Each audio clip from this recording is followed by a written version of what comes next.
Hello everyone and my name is Kaveri Shukla and welcome to my channel. And जैसे कि हमने कहा था कि हम स्टार्ट करेंगे आज से यूनिट वन, पेपर वन की भी और पेपर टू की भी। तो आज से मैं थोड़ा सा बेसिक बस स्टार्ट करूंगी। फिर ऐसे ही वन बाय वन हम लोग पहले पूरा कॉन्सेप्ट क्लियर करेंगे, फिर उसके बाद इसके एमसीक्यूज, फिर उसके बाद पीवाईक्यूज, फिर नेक्स्ट यूनिट आएगी, फिर ऐसे करके हम लोग चलेंगे। ठीक है। तो आप एक बार, अगर आपको सिलेबस नहीं पता है तो आपने तो जाके एक बार सिलेबस वाली वीडियो भी देख लीजिएगा, जिसमें मैंने ऑलरेडी सिलेबस भी डिस्कस कर लिया है। ठीक है। तो let's start, wait a second now. हाँ, तो देखिए, पहली यूनिट जो मैंने आपको बताया ही था कि पेपर वन की पहली यूनिट क्या है, टीचिंग एप्टीट्यूड। ठीक है। टीचिंग मतलब कि आप इसमें आपका चेक किया जाएगा कि आप में कितना, मतलब आप कैसे, आपका मेन काम तो देखा जाए असिस्टेंट प्रोफेसर में क्या है आगे, कि आपको लोगों को पढ़ाना है। ठीक है।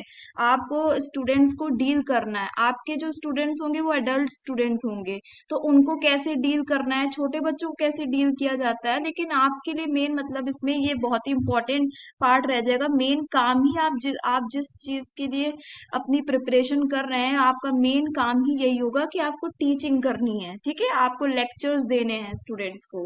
तो तो इसके रिगार्डिंग ये यूनिट है, टीचिंग एप्टीट्यूड। ठीक है।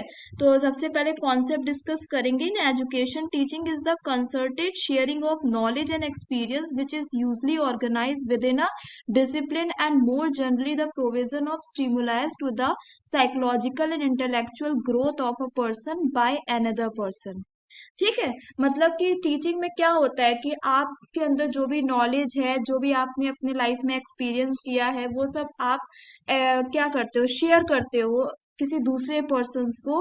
ठीक है। मतलब कि जो भी जैसे स्टूडेंट्स हो गए, ताकि आप उनको भी इंटेलेक्चुअल ग्रोथ दे सको। ठीक है। Of a person by another person, अपनी जो आप में जो इंटेलेक्चुअल चीजें हैं वो आप दूसरे को जो शेयर करते हो। ठीक है। तो टीचिंग कहा जा सकता है कि टीचिंग इन्वॉल्व्स अ टीचर। इसमें टीचिंग में क्या क्या आते हैं, टीचर आता है और एक सीखने वाला जो पर्सन होता है, जो सीख रहा होता है। ठीक है। A learner, content in the form of knowledge, किस फॉर्म में, कोई नॉलेज है, कोई फैक्ट है, कोई इंफॉर्मेशन, कोई स्किल है जो कम्युनिकेट की जा रही है। A thoughtful purpose on the part of the learners to learn, and finally a method that respect the learners cognitive integrity and freedom of choice। ठीक। Wait a second. ये तो मैंने आपको जस्ट एक ओवरव्यू दे रही हूँ कि टीचिंग एप्टीट्यूड में है क्या क्या। ठीक है। और ठीक है। तो और क्या, देखिए डेफिनेशन आप देख सकते हो कि अकॉर्डिंग, देखो, अकॉर्डिंग टू ऑक्सफोर्ड डिक्शनरी में देखा जाए तो टीचिंग मीन्स क्या होता है, इम्पार्ट नॉलेज और स्किल, गिव इंस्ट्रक्शन और lesson in still and inspire with. ठीक है। हम इसमें क्या करते हैं, नॉलेज और अपनी स्किल्स और इंस्ट्रक्शंस देते हैं, लेसन्स पढ़ाते हैं बच्चों को।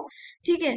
और according to Hang like Epstein 1981 में क्या कहा है कि what all the great teachers appear to have in a common is a love of their subject. मतलब कि कोई भी जो टीचर है, जैसे कि कोई टीचर कॉमर्स का है, तो उसको अपने कॉमर्स से प्यार होना चाहिए कि नहीं, मुझे कॉमर्स बहुत पसंद है। मतलब कि हर एक पर्सन का एक फेवरेट सब्जेक्ट होता है जिसमें वो एक प्रोफेसर बनता है, एक टीचर बनता है। ठीक है। उसमें उसकी एक्सपर्टीज होती है। ठीक है। तो सबसे पहले तो उसे वो सब्जेक्ट खुद ने पसंद आना चाहिए। ठीक है। एंड ऑब्जेक्टिव क्या होता है, satisfaction in arising this love in their student. और उसका क्या ऑब्जेक्टिव होता है कि वो ऐसा ही जो सब्जेक्ट के प्रति जो लगाव है वो स्टूडेंट्स में भी वो कन्वर्ट कर सके। ठीक है। उनमें भी वो जो उसे आता है, जो उस सब्जेक्ट में उसको आता है नॉलेज, वो उसको स्टूडेंट में ट्रांसफर कर दे।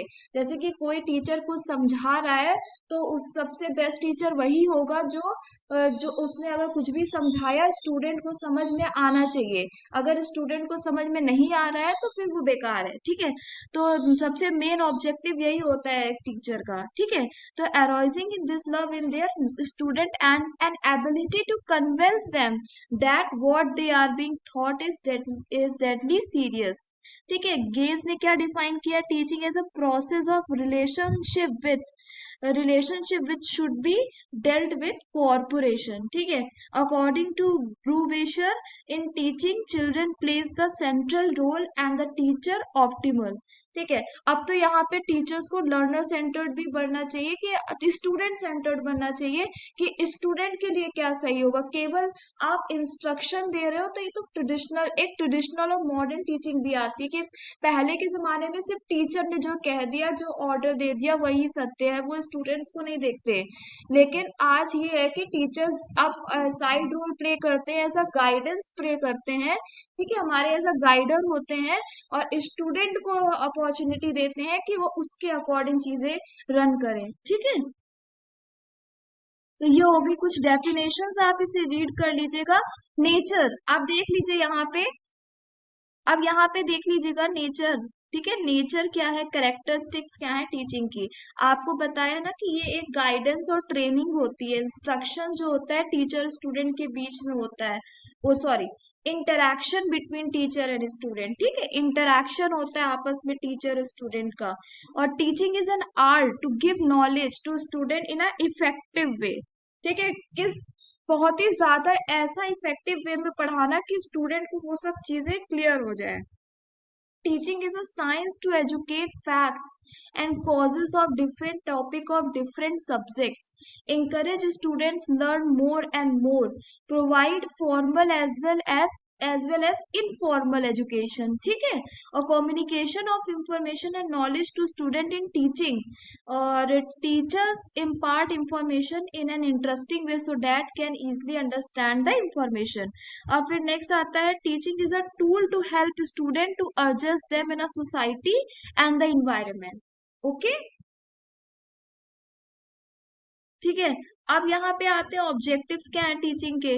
देखिए ऑब्जेक्टिव्स क्या है टीचिंग के, कि देखिए before deciding teaching objective institutional have AIIMS and mission, ठीक है। जिस इंस्टीट्यूशनल के पास एक एम और मिशन होना चाहिए, डिग्री प्रोग्राम और फिर कोर्स, फिर टीचिंग सेशंस लगाना होता है, ठीक है। तो ये सब कुछ स्टेप्स हैं,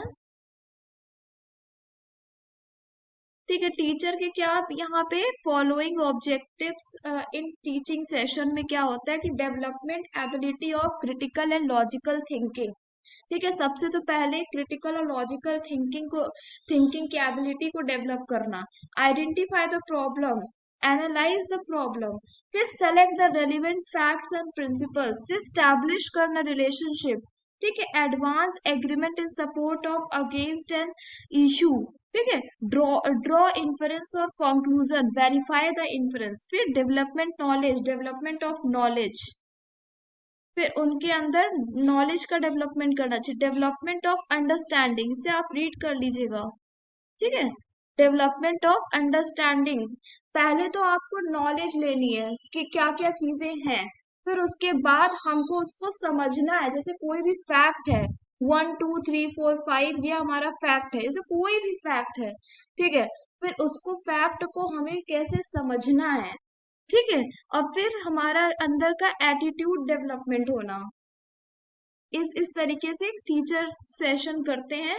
क्रिएट इंटरेस्ट, अब उस सब्जेक्ट के प्रति हमारा इंटरेस्ट जागृत करना, ठीक है। डेवलप प्रैक्टिकल स्किल्स भी बताना, development of adjustment, achievement of values, ठीक है। ये सब पॉइंट्स आ गए।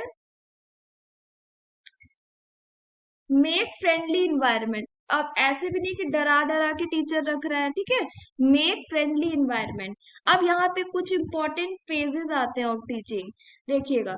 Pre active phase of teaching मतलब प्लानिंग स्टेज, ठीक है। तो सबसे पहले जो टीचर होता है, तो टीचिंग करने से पहले वो पहले प्लान करके आता है कि हमें कैसे पढ़ाना है बच्चों को। पहले मतलब कि क्लास में लेक्चर देने से पहले वो पहले डिसाइड करेगा, पहले प्री प्लानिंग करेगा, ठीक है। फिर उसके बाद इंटरैक्टिव फेज आता है, जिसमें अब उसने जो प्लान किया है उसको इम्प्लीमेंट करेगा ड्यूरिंग उसी टाइम पे अब उसे इम्प्लीमेंट करके बच्चों को पढ़ाएगा। फिर उसके बाद उसका क्या आता है, post active phase of teaching, जिसमें वो इवेलुएशन करेगा कि हमने जो समझाया बच्चे ने कैसे पढ़ा, ठीक है। तो ये आ जाते हैं, ये हमारे फेजेस हैं। प्री एक्टिव फेज में हमारे ऑब्जेक्टिव और गोल्स आ जाते हैं कि हम क्या पढ़ा रहे हैं, हमारा क्या ऑब्जेक्टिव है, ठीक है, हमें क्या करना है। फिर उसके बाद डिसाइड करना ways to achieve the objective, फिर इस ऑब्जेक्टिव को कैसे पाना है उसके तरीके ढूंढना। फिर उसके बाद फिर उसके बाद क्या करना है, हाँ, फिर उसके बाद हमारा इंटरैक्टिव फेज आता है जिसमें हम लोग परसेप्शन, डायग्नोस, रिएक्शन प्रोसेस करते हैं, ठीक है,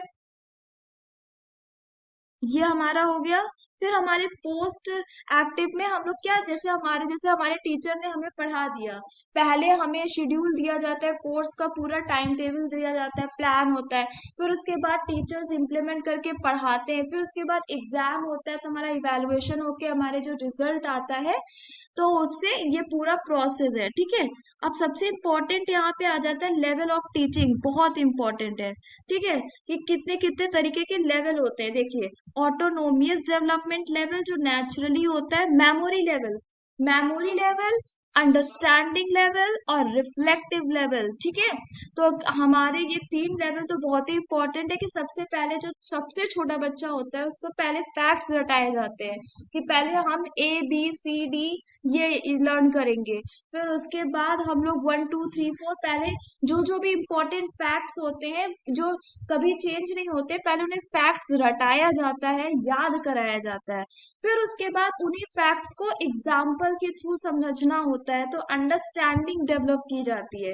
फिर उसके बाद रिफ्लेक्टिव आता है जिसमें अब हम लोग की जो स्किल्स है, हम लोग बहुत ज्यादा हाई लेवल पहुंच चुके होते हैं, या हाई लेवल लेवल होता है जिसमें हम लोग जो होते हैं वो रिफ्लेक्ट करते हैं, मतलब हमारे अंदर प्रॉब्लम सॉल्विंग स्किल्स आती है, ठीक है, हम लोग रिसर्च कर पाते हैं। अब जैसे एमकॉम, जैसे कोई भी बच्चा PG कर चुका है तो अब उसका अंडरस्टैंडिंग लेवल क्लियर हो चुका है, अब जो बच्चा आगे PhD करेगा वो रिफ्लेक्टिव लेवल पे आएगा, ठीक है। अब उसको पढ़ना नहीं है, याद करके एग्जाम नहीं देना है, अब उसे कुछ रिसर्च करना है, और हमारी जो रियल प्रैक्टिकल लाइफ में जो प्रॉब्लम्स है उन्हें सॉल्व करना है, ठीक है।